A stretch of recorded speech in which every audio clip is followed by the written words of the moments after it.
잘 오셨습니다. 은혜 많이 받으시기 바랍니다. 네, 감사합니다. 제가 과거에 목회를 돕는 세미나에 한번 참석을 한 적이 있었습니다. 그때 말씀을 전했던 목사님께서 미국에서 목회하시는 목사님이셨거든요. 그분이 하셨던 말씀이 아직도 기억이 나요. 이분의 말씀에 미국에 여러분 마피아라고 있지 않습니까? 이 갱단 중에 어떤 사람이 목사님의 말씀을 듣다가 은혜를 받아서 예수를 믿는 그런 일이 있었다고 합니다. 그런데 이 갱단이라는 사람들 여러분 아시는 것처럼 그 조직을 배신하면 가만두지 않거든요. 총을 들고 가서 쏩니다. 그런데 이 사람은 예수를 믿고 났는데 그런 보복이 없었어요. 그 위에 두목이 코엔이라고 하는 두목이었는데 살려줬습니다. 이 사람이 자기가 살아난 것도 감사하고 해서 한 걸음 더 나아가서 그 두목에게 가서 복음을 전했어요. 당시 예수를 믿어야 된다. 근데 그 두목이 예수님을 영접했어요. 예수 믿기로 해서 그게 아마 미국 사회에서 큰 이슈가 됐던 것 같아요. 근데 예수를 믿고 났는데 여전히 그 두목이 마피아를 그만둔 것이 아니라 계속 마피아 일을 하니까 목사님들이 생각하기에 이건 아니다. 그래서 그 마피아 두목에게 도전을 했다고 합니다. 당신은 예수를 믿고 이제 그리스도인이 되었는데 어떻게 이렇게 마피아 이 짓을 그만두지 않고 계속해서 이렇게 어둠의 일을 할 수가 있느냐 했더니 그분이 그 두목이 말하기를 목사님 잘 보세요. 세상에는 크리스찬 교사들도 있고 크리스찬 경찰도 있고 크리스찬 사업가도 있는데 마피아의 세계에도 크리스찬 마피아가 한 명쯤 있어야 되지 않겠습니까? 맞아요, 틀려요? 틀리죠. 어떻게 예수를 믿는 어떻게 맞다고 얘기를 할 수가 있어요? 착각입니다. 착각. 예수를 믿었으면 피 대신 예수 그리스도를 믿었으면 그 삶의 행신도 죄악 가운데 더 이상 머물러서는 안 되는 거죠. 우리는 알게 모르게 크고 작은 착각 가운데 살아가고 있거든요. 왜 사람들이 착각을 하느냐? 근본적으로 인간은 자기 중심적 존재이기 때문에 그렇습니다. 심리학적으로는 왜 사람이 착각을 하면서 살아가느냐라고 물어봤을 때 자기 중심적인 편파성을 가지고 있기 때문에 인간은 누구나 다 편파적이라는 거예요. 근데 상대편에게 편파적인 게 아니라 나에게 편파적인, 자기 중심으로 모든 것을 생각하고 해석하고 판단하기 때문에 착각에 빠지는, 착각은 거기서 비롯된다라고 하는 거예요. 여러분 살면서 이런 말씀 한두 번은 꼭 들어보셨을 거예요. 내가 하면 로맨스인데 남이 하면 뭐다? 그것도 다 자기 중심적 편파성에서 기인하는 것이거든요. 내가 조금 약삭빠르게 행동을 하면은 그것을 나는 융통성이 있는 사람이다 평가를 하고, 다른 사람이 약삭빠르게 행동을 하면 그 사람은 편법을 많이 쓰는 사람이다 이렇게 폄하하는 것도 자기 중심적인 편파성 때문에 그러거든요. 우리 아이가 어디 가서 다른 아이를 때리고 오면 맞을 만한 이유가 있으니까 때렸을 것이다 이렇게 생각을 하고요. 우리 아이가 다른 아이들한테 맞고 들어오면 뭐라고 얘기합니까? 이유를 불문하고 그놈이 못된 놈이기 때문에 우리 아들을 때렸다 이렇게 얘기하는 것이 다 자기 중심적인 삶에서 오는 착각이라고 말할 수가 있습니다. 그런데 착각을 하면 살아갈 수가 있어요. 그런데 착각을 하고 살아가면은 본인은 편한데 주변에 있는 사람들이 매우 불편합니다. 그리고 착각은 많은 경우에 부정적인 결과를 가져와요. 그 가운데 신앙적인 착각은 매우 위험할 수가 있습니다.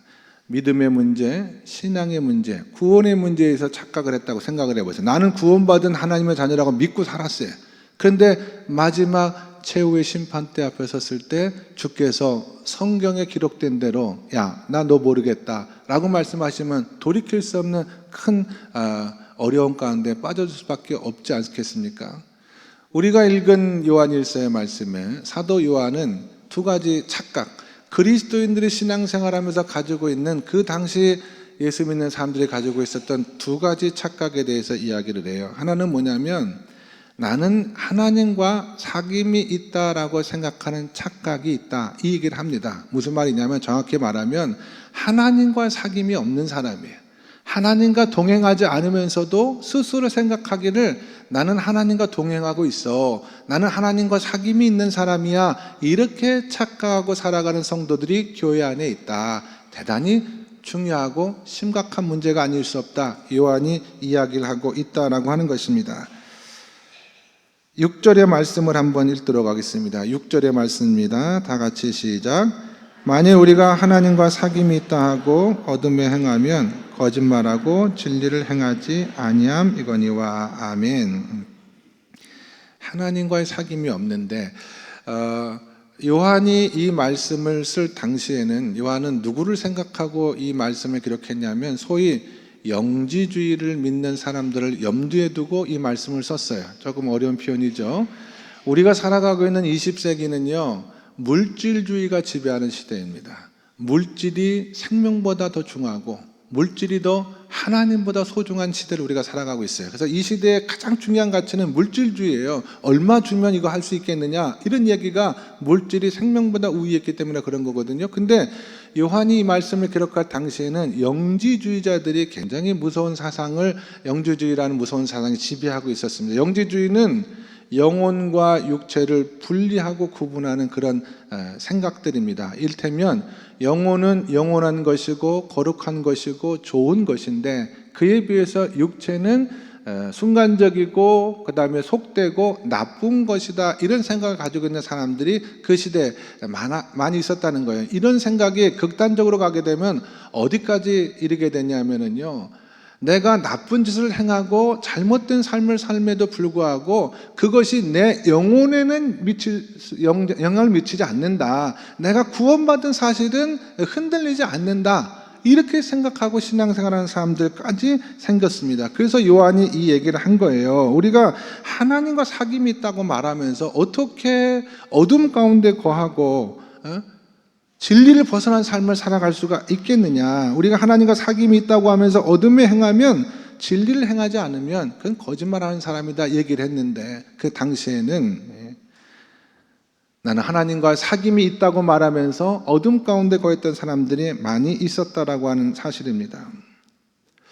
우리가 살아가는 이 시대에 이런 영지주의자들은 없습니다만은, 제가 생각해 보기에는 우리 교회 안에도 또 세상에 있는 많은 사람들 가운데 현대판 영지주의자들은 아직도 많이 있는 것 같아요. 이런 사람은 어떤 사람들이냐면은 영적인 삶과 육적인 삶을 의도적으로 구분하는 사람들입니다. 가장 쉬운 말로는 교회 생활은 교회 생활이고 사회생활은 사회생활이다, 교회는 교회고 세상은 세상이다, 이렇게 구분하는 사람이에요. 교회에서 살아가는 모습과 세상에서 살아가는 모습이 달라도 너무나 다릅니다. 제가 어릴 적 같이 교회를 다녔던 친구 한 명을 몇 년 전에 우연히 만났던 적이 있습니다. 너무나 반가워가지고 여러 번 식사도 같이 하고 교제도 같이 하고, 이 친구가 계속 교회를 다니고 있었는데 조금 제가 생각하기에 신앙인으로 그리스도인으로 살고자 하는 마음의 어떤 욕구라든지 그런 행동이 보이질 않는 거예요. 그래서 제가 너 예수 믿으면서 왜 이렇게 사냐라고 얘기를 했더니 그 친구가 저에게 했던 말이 뭐냐면, 이 목사, 내가 교회를 다닌다고 해서 꼭 성경의 말씀대로 살아야만 해? 이렇게 얘기를 하는데 너무 마음이 실망이 되더라고요. 이 친구의 마음속에는 그냥 교회 생활은 교회 생활이고 예배 생활은 예배 생활이고 직장 생활과 사회 생활은 또 다른 영역에서 생활이다라고 하는 것이 구분되어져 있었어요. 이 현대판 영지주의자입니다. 현대판 영지주의자의 또 한 종류의 모습은 소위 구원의 확신이 있다는 분들입니다. 구원의 확신은 좋은 거죠. 제가 말하는 것은 다른 의미에서 말하는 거거든요. 어떤 분들을 보면 복음에 대해서 정확한 답을 갖고 있는 분들이 있어요. 본인도 구원의 확신이 있다고 말하고 성경의 이야기를 물어보면 성경 이야기도 굉장히 잘 압니다. 대답이 있어요. 해답이 있거든요. 그러나 그 삶은 전혀 복음에 합당한 자의 삶이 아닌 경우가 있을 수 있다라고 하는 거예요. 차라리 복음을 모르면 전도라도 하겠는데 알기는 뜨겁게 아는 거예요. 믿음으로 말미암아 구원받는다라고 하는 성경의 진리를 정확히 알고 있음에도 불구하고 예수님을 믿기 전이나 예수님을 믿고 난 다음 삶에 전혀 달라진 부분이 없어요. 오래 믿었는데도 삶의 변화가 없고 하나님과의 사귐이 있다고 말하면서 여전히 어두움 가운데 다른 사람들에게, 주변 사람들에게 상처를 주고 그렇게 살아가는 사람들이 있습니다. 저는 이런 분들이 제일 답답하더라고요. 알고 있으니까 뭐라고 말할 수도 없잖아요. 제가 한 번은 아무리 생각해도 권사님은 구원받은 사람이 아니야. 그래서 얘기를 했어요. 권사님, 제가 생각하기에는 구원받은 사람이 아닙니다. 아닌 것 같습니다. 라고 했다가 말이죠. 목회에 큰 어려움을 제가 당했어요. 그런 얘기를 함부로 할 수 있는 얘기가 아니잖아요. 어떻게 하면 이런 착각의 소리가 빠져나올 수가 있느냐. 7절에서 요한은 해답을 주고 있습니다. 7절 말씀을 같이 읽겠습니다. 그가 빛 가운데 계신 것 같이 우리도 빛 가운데 행하면 우리가 서로 사귐이 있고 그 아들 예수의 피가 우리를 모든 죄에서 깨끗하게 하실 것이요. 아멘. 요한의 해결 방법은 무엇이냐면은 빛 가운데 행하는 것입니다. 빛 가운데 행한다는 것이 우리가 생각하는 것처럼 다시는 죄를 짓지 않고 완전한 삶을 살아간다, 그런 의미는 아니에요. 여기서 요한이 말하고 있는 것은 뭐냐면은 내가 가지고 있는 허물과 죄된 모습을 하나님 앞에 그대로 드러내라는 거예요.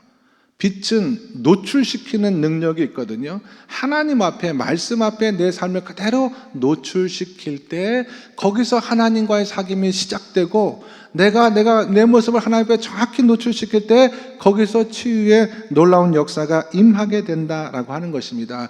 옛날 탄광에서 일하던 광부들은요, 그 어두컴컴한 탄광 속에서 일할 때는요, 자기의 얼굴이, 자기의 옷이 얼마나 탄가루로 인하여서 시커멓게 오염되는지 몰랐어요. 근데 탄광에서 나와서 빛 가운데 나오면 서로의 얼굴을 바라볼 때 우리가 얼마나 탄가루를 뒤집어 쓰고 새카맣게 살았는지를 그때 비로소 알았던 것과 마찬가지라고 하는 것입니다. 하나님을 슬슬 피하지 말고 하나님 앞에 나와서, 빛 대신 하나님 앞에 나와서 내 모습을 그대로 노출할 때 그때 하나님과의 사귐이 시작이 될 수가 있다라고 하는 거예요. 어떤 아이가 세상에 태어났는데 얼굴에 황달기가 있어서 얼굴이 누르스름합니다. 그럼 병원에서는 엄마를 먼저 퇴원시켜요. 그리고 그 아이를 자외선 빛 가운데 쪼이게 해요. 하루고 이틀이고 일주일 정도 쪼이면은 그 누랬던 얼굴이 조금씩 하얀 얼굴로 돌아오게 되거든요. 마찬가지예요, 여러분.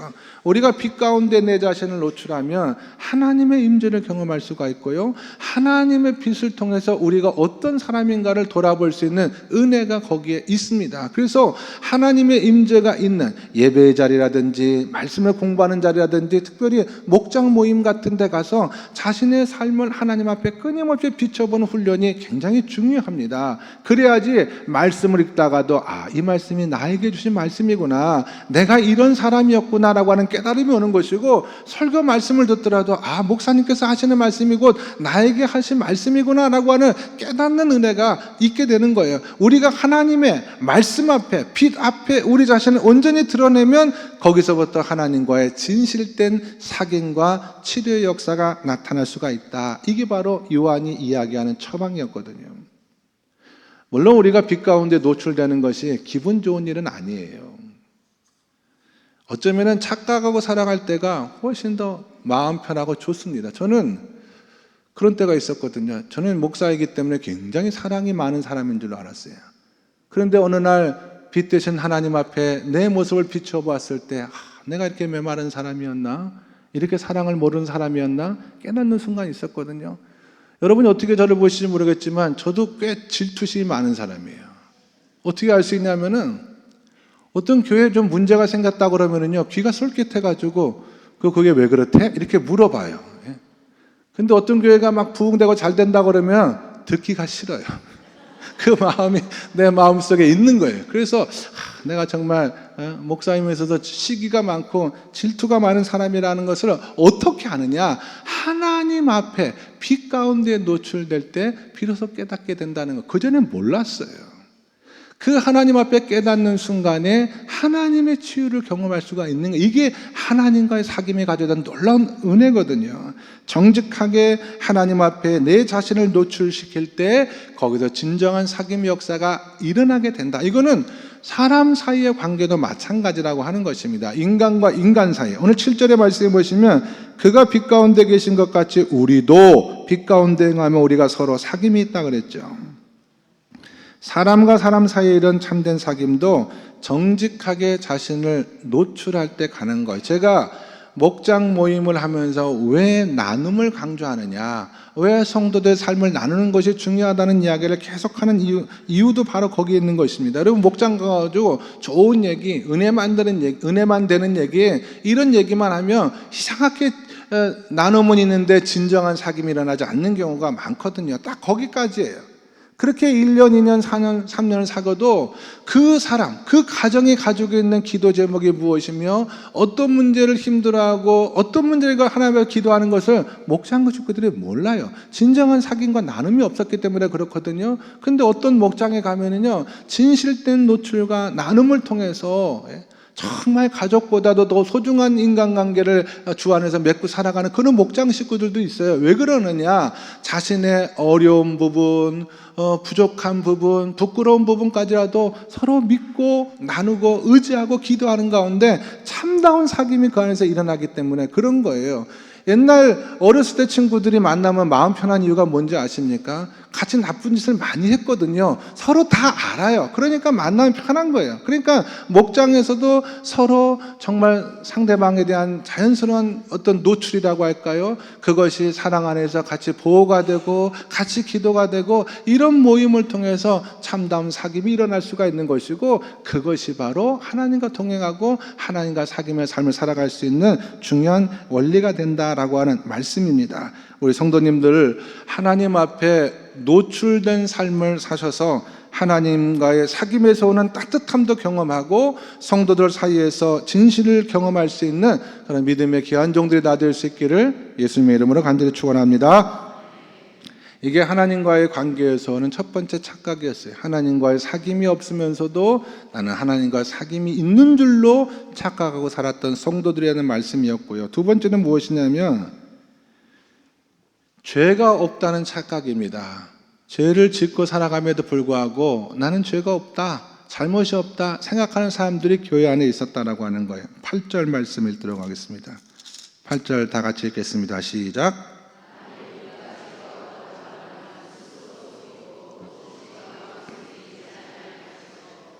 아멘. 이 말씀은 요한 사도가 목회한 이 교회에 죄가 없다는 사람들이 있었다는 거예요, 없었다는 거예요? 있었다는 거예요. 우리 가운데 정말 죄가 없다고 생각하는 사람이 있을까? 그런 생각을 하시겠습니다만은 의외로 그런 사람들이 많습니다. 정확하게 말하면 이런 거예요. 마음속에 죄가 있다는 것은 인정을 하는데, 그러나 실제로 교회 생활을 하고 세상을 살아가면서 나는 잘못이 없다라고 생각하는 사람들이 대표적으로 그런 사람들이에요. 가장 쉽게로는 남 탓을 많이 하는 사람들이 그런 사람이에요. 나는 잘못이 없는 사람이다. 나는 죄가 없는 사람이다.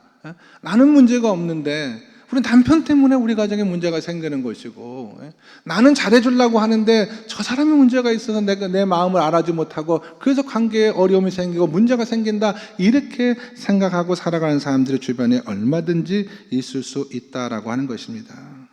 어떻게 다 주변 사람들만 잘못이 있겠습니까? 자기가 죄 없다고 느끼기 때문에 항상 문제가 주위에 있다고 생각하지만 문제는 자기 자신에게도 있는 거예요, 여러분. 목사님, 어떻게 이럴 수가 있어요? 성도님이 저에게 와가지고 막 하소연을 해요. 누구 때문에 교회를 못 다니겠다는 거예요. 근데 그 얘기만 다 들어보면은요, 이분은 하나도 잘못된 것이 없는 분이에요. 죄다 저분 때문에 문제가 생긴 거거든요. 근데 그만만 홀딱 믿고 그렇게 목회하면은 어려움이 생겨요. 저분 얘기도 들어봐야 돼요. 근데 저분 얘기도 내가 들어보겠다고 하면 기분 나빠하니까 조용히 들어보면은 어느 정도 둘 사이의 갈등의 원인과 문제가 어떠한가를 우리가 지혜롭게 판단을 할 수 있지 않겠습니까? 물론 이해가 가는 측면도 없지 않아 있어요. 왜냐하면 우리가 살아가는 세상이요, 굉장히 차갑습니다, 여러분. 인간관계에 대해서 굉장히 냉정해요. 다른 사람에 대한 평가가 너무 인색하고 자신에 대한 평가가 후한 그런 세상을 살아가고 있기 때문에 괜히 이런 세상 속에서 쉽게 보이면 내가 당하기 때문에 자기를 방어하고 보호하려고 하는 그런 마음이 누구에게나 있는 것은 사실입니다. 그러나 항상 문제의 원인이 남에게 있다라고 남 탓을 하면서 살아가다 보면은요, 삶이 고달파요. 힘이 듭니다. 그리고 인간관계의 어려움이 끊임없이 이어지는 그런 경험을 하게 돼요. 어떻게 벗어날 수가 있느냐? 이런 사람들 향해서 요한은 9절에서 해답을 제시하고 있습니다. 9절의 말씀을 같이 한번 읽도록 하겠습니다. 시작. 만일 우리가 우리 죄를 자백하면 그는 미쁘시고 의로우사 우리 죄를 사하시며 우리를 모든 불의에서 깨끗하게 하실 것이요. 아멘. 여러분이 9절의 말씀에 밑줄을 쫙 그어 놓으시고 할 수만 있다면 이 말씀과 가까이 지낼 수 있게 되시기를 간절히 바랍니다. 아까 빛 가운데 거한다라고 하는 것은 자신을 하나님 앞에 노출시키는 것이다 라고 제가 표현을 했다면, 자백한다는 말, 우리가 우리 죄를 자백한다는 말은 하나님 앞에 인정을 한다라고 하는 그런 뜻입니다. 하나님 앞에 인정하는 거. 하나님, 맞아요. 그 문제는 제 이기심 때문에 생긴 문제이기도 합니다. 그때 하나님, 제가 교만한 마음이 있었어요. 그래서 마음이 없는 말을 해서 그 사람의 마음에 상처를 준 적도 있는 것도 사실이에요. 이렇게 자신의 삶을 하나님 앞에 그대로 인정을 하고 고백하는 것, 이것이 바로 자백이에요. 사람에게 말하지 않아도 돼요. 사람에게 말하는 것은 그 다음의 문제입니다. 그러나 하나님 앞에서는 자백을 할 줄 알아야 돼요. 근데 많은 성도님들이 하나님을 예비하는 자리에 혹은 하나님을 기도하는 자리에 와서도 하나님 앞에 자백할 줄을 모르는 분들이 많아요. 하나님 앞에 자백할 줄 모르는 분들이 많기 때문에 저는 하나님 앞에 자백하는 것이 매우 귀하다, 자신 있게 제가 말씀드리는 이유가 있습니다. 우리가 하나님 앞에 자백하면 하나님은 결코 우리를 정죄하지 않아요. 우리가 진심으로 하나님 앞에 자백하면 하나님은 그 자백을 인하여 우리를 책망하지 않는다는 말씀입니다. 어떻게 알 수 있느냐? 만일 우리가 우리 죄를 자백하면 오늘 성경에 그분은 미쁘시고 의로우사 어떻게 해요? 우리의 모든 죄를 사해 주신다고 그랬어요. 너 왜 그랬느냐? 묻지 않아요. 하나님, 우리가 입술을 통해서 고백하면 그 모든 죄를 다 용서해 주십니다. 내 교만과 내 이기심과 내 게으름과 내 어떤 이런 것들 때문에 생기는 모든 문제와 잘못과 실수를 하나님 다 용서해 주세요. 정죄하거나 책망하지 않기 때문에, 그래서 하나님을 일컬어 우리가 하나님은 좋으신 하나님이시다, 세상에 이런 사람이 없습니다. 하나님, 우리가 죄를 자백하면 우리 죄를 다 용서해 주실 뿐만 아니라 오늘 성경은 뭘 얘기하고 있느냐 하면은 한 걸음 더 나가서 우리를 모든 불의에서 깨끗하게 해주실 것이다, 그렇게 말씀하십니다. 우리를 용서해 주실 뿐만 아니라 우리가 이기심이 없는 사람으로, 우리가 질투심이 없는 사람으로, 교만하지 않는 사람으로 만들어 주신다는 거예요. 하나님을 닮은 사람으로 우리를 만들어 주신다라고 하는 그런 놀라운 말씀이 바로 요한일서 1장 9절의 약속입니다. 이건 은혜입니다, 여러분. 내가 나를 보더라도 난 부족하고 연약한 것이 너무나 많아요. 내가 보기에도 나는 더러운 사람인데 그런 나를 하나님께서는 깨끗하게 만들어 주시고 건강하게 사람으로 만들어 주시고 정말 내가 보기에도 괜찮은 사람으로 하나님께서 만들어 주신 놀라운 은혜가 어디서부터 시작이 되느냐? 하나님 앞에 내가 나아가서 자백할 때, 하나님의 도심을 간절히 구할 때, 하나님과의 사귐을 간절히 원할 때, 그때 비로소 역사하고 나타나게 된다라고 하는 것입니다. 그러므로 죄 없다고 스스로를 말하는 것은 그 스스로를 속이는 것이다 라고 한 성경의 말씀과 같이 우리 가운데 아직도 나는 잘못이 없는 사람이야, 내가 문제가 아니라 저 사람이 문제야, 이런 생각들을 가지고 살아가는 분이 계시더라고 한다면 너무나 좋으신 하나님 앞에 솔직히 나아가서 자신의 모습을 그대로 하나님 앞에 자백하고 또 용서를 구하고 하나님으로 말미암아 깨끗한 삶, 아름다운 삶 가운데 인도함 받는 우리 성도님들 다 될 수 있기를 주님의 이름으로 간절히 축원합니다. 자, 여기까지가 오늘 제가 준비한 말씀의 전부입니다. 두 가지 착각, 성도들이 가지고 있는 두 가지 착각에 대한 요한의 진단과 그리고 처방에 대한 말씀을 전했는데요. 제가 아까 여러분 현대판 영지주의자들 얘기를 잠깐 하지 않았습니까? 하나님과 사귐이 없는데 나는 하나님과 사귐이 있다고 생각하는 사람들 가운데 영지주의 영향을 받은 사람이 있다 말씀을 드렸어요. 이런 사람들의 가장 대표적인 특징은 신앙생활은 신앙생활이고 사회생활은 사회생활이다 구분하여 신앙생활하는 분들인데, 어떤 분들은 한 걸음 더 나가서 이런 얘기도 합니다. 교회는 교회고 세상은 세상이다. 교회와 세상은 엄격하게 구분이 되어야 된다라고 말하는 분들도 계신데, 이것도 착각입니다, 여러분. 교회와 세상을 이원적으로 분리하는 그런 생각 가지고 있는 분들도 신앙적인 착각 가운데 있는 분들이에요. 교회 안에서 신앙생활만 거룩하게 하면 됐지, 예배만 거룩하게 드리면 됐지, 교회가 너무 세상에 깊이 개입하거나 관여해서는 안 된다라는 말씀인데, 그렇지 않습니다, 여러분. 우리가 세상을 지나치게 강조하는 것도 문제가 될 수 있지만, 세상을 소홀히 하는 것은 신앙에 있어서 매우 중요한 문제가 될 가능성이 큽니다. 광주는 그렇지 않은 것 같아요. 근데 제가 전에 목회를 하다 보면 그런 분들이 주변에 많았습니다. 목사님은 성경 말씀만 전하세요. 세상 얘기, 정치 얘기, 교회에서 설교 시간 가운데 절대 하시면 안 됩니다, 만류하시는 분들이 계셨어요. 이해는 됩니다. 하도 세상이 극단적으로 진영으로 나누어져 있기 때문에 공연히 교회 안에서 말 때문에 갈등과 다툼의 빌미를 제공하지 말아달라는 부탁인데, 그런데 그렇게 말씀하시는 분들의 문제는 뭐냐면 그분들 대부분이 태극기 부대였어요. 태극기 부대. 그러니까 자기들은 광화문에 매주 나가는 거예요. 그런데 목사님한테는 절대 교회에서 그런 얘기 하지 말아달라고 하는 그런 분들이셨습니다. 우리 민족이 일제 지배를 받던 시절에도 그렇게 설교하시는 목사님들이 계셨어요. 교회는 교회고 나라는 나라다. 교회에서 강단에서 독립과 민족을 이야기해서는 절대로 안 된다라고 가르치고 설교하는 목사님들도 많이 계셨습니다. 우리가 군사 독재 시절을 지나고 5.18을 지나갔을 때도 정교 분리를 주장하는 교인들이 실제로 많이 있었습니다. 지금도 마찬가지잖아요, 여러분. 지금은 반헌법적인 내란이 아직도 종식되지 않은 그런 시점, 우리가 총만 들지 않았을 뿐이지 소리 없는 전쟁터를 매일매일 살아가는 그런 현실 속에서도 현대판 영지주의자들은 앵무새처럼 똑같이 얘기해요. 교회는 교회고 세상은 세상이기 때문에 절대 목사님 세상에 개입하지 말고 세상 얘기하면 안 됩니다 라고 말하는 분들이 계십니다. 사실은 이런 사람들 때문에 교회가 세상에서 신뢰를 잃어버린 것이고, 이런 사람들 때문에 교회가 청산해야 될 적폐 가운데 하나가 되었다는 사실에 목사로서 너무나 가슴이 아픈 거예요. 오늘이 5.18 민주화운동 45주년 기념주일 아닙니까? 제가 컬럼에도 그런 얘기를 오늘 썼어요. 여러분, 우리가 신앙생활을 한다는 것은 무엇이냐? 고통과 불의와 그리고 눈물이 많은 세상을 떠나서 우리끼리 마음의 평안을 누리고 우리끼리 어떤 하나님과 특별한 삶을 살아가는 것, 이거 신앙 아닙니다. 이거 복음 아니에요.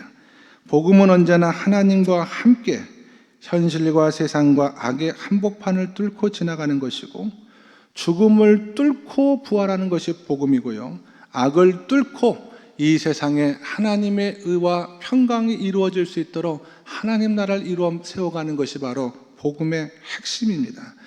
예수님은 이 땅을 버리지 않으셨어요. 그래서 예수님은 이 땅으로 오신 것이고, 예수님은 인간을 버리지 않으시고 그래서 인간의 모습으로 이 땅에 오신 것입니다. 하나님이 세상을 버리지 아니하시고 하나님이 인간을 버리지 아니하셨다면 교회도 인간을 버리면 안 되고 교회도 세상을 버리면 안 돼요. 세상을 떠나 역사를 따라 존재하는 교회와 신앙은 없습니다. 이것이 바로 성경의 가르침이라고 하는 거예요. 여러분, 신앙은 이런 거예요. 고단한 삶의 한복판, 그리고 아픔과 눈물이 곁에 있잖아요. 저도 목사로서 이 현실을 벗어나고 싶을 때가 너무나 많아요. 성도들의 가정에 말할 수 없는 사연들을 가슴에 품고 기도하다 보면은 너무 힘들어요. 그러나 신앙은 그 힘든 현실을 벗어나서 위로받는 것이 아니라 그 현실을 이기고 그 현실을 견디는 것이 바로 신앙이다라고 하는 거예요. 하나님 따로 세상 따로 존재하지 않습니다. 이 세상의 한복판 속에서, 이 세상의 한복판 속에서 민주주의와 평화를 위한 싸움의 현장이 우리의 기도가 되어야 되는 것이고, 고통의 순간이 우리의 신앙의 자리가 되어야 된다는 것이 복음의 가르침이라고 한다면, 우리는 어느 것 하나 피하지 않고 맞서서 역사와 세상과 우리 삶의 현실과 가정과 때로는 고통과 눈물과 아픔도 하나님을 믿고 오지 않은 가운데 악을 손으로 바꾸고, 하나님을 믿고 오지 않은 가운데 진리로 성령의 능력으로 세상 한복판을 돌파하며 승리하는 것이 바로 우리의 신앙과 믿음인 줄로 믿으시고, 저도 그렇고 우리 성도님도 그렇고 이 땅의 삶을 책임 있게 살아가실 수 있는 진실된 신앙인이 될 수 있기를 예수 그리스도의 이름으로 간절히 축원합니다. 기도하겠습니다. 하나님 아버지 감사합니다. 진정한 그리스도인으로서 하나님의 말씀 앞에, 진리 앞에 온전히 서게 하시고, 우리가 발딛고 있는 삶의 현실이 힘들고 어려울지라도 신앙의 이름으로 회피하지 않고 오히려 그리스도의 이름으로 당당하게 맞서며 살아갈 수 있는 진실된 크리스찬들이 될 수 있도록 머리 숙인 종들을 축복하여 주시옵소서. 세상을 위한 책임, 사랑을 위한 책임, 평화를 위한 책임, 역사를 위한 책임을 외면하지 않고 하나님의 자녀로서 당당하게 신앙과 믿음으로 견디고 이기고 돌파해 나아갈 수 있는 그리스도인 될 수 있도록 하나님 축복하여 주시옵소서. 예수 그리스도 이름 받들어 간절히 축원합니다.